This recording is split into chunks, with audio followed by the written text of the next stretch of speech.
Luvuyo Nceki, behind the lens. A life far removed from peer pressure and crime. I wanted to show the other boys that I'm not a mama's baby. So the first time I was arrested, I was actually 13. That was the first time. My mom was so disappointed. But when I went to my friends, for the very first time, my friends actually respected me. It was a roller coaster ride.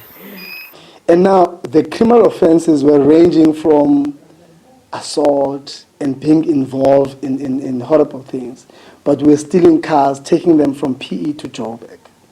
At some point, I was even involved in, in fraud, where we would actually buy stuff, actually not just buy, but buy through a stolen checkbook. And then we take that and then we go and return it in another different shop where we can get cash. So we would do such things, and it was more of that's how we wanted to live, and we wanted money for partying. When he was 18, he was sentenced to 11 years behind bars. And I was extremely hurt and blamed myself. I felt as though there was something I had not done right. I asked myself, what is it that I had not done for him? Even though I knew I had done everything possible for Luvuyo. He was my only child for 17 years. For a long time, Luvuyo ebengu only child. The wake-up call came when he was dumped by his girlfriend while in jail.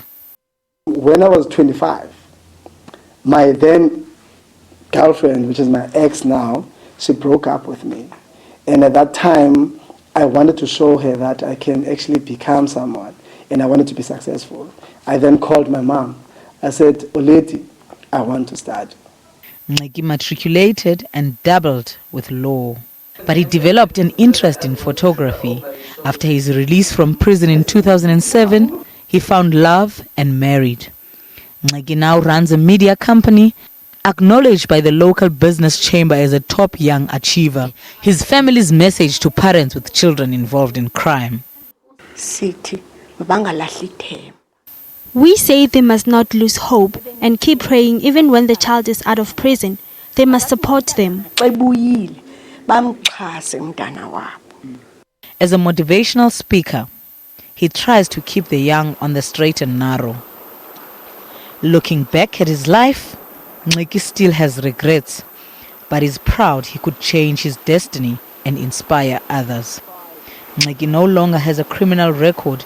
It was expunged by the Department of Justice. Sibongile Mkanimbolweni, SABC News, Port Elizabeth.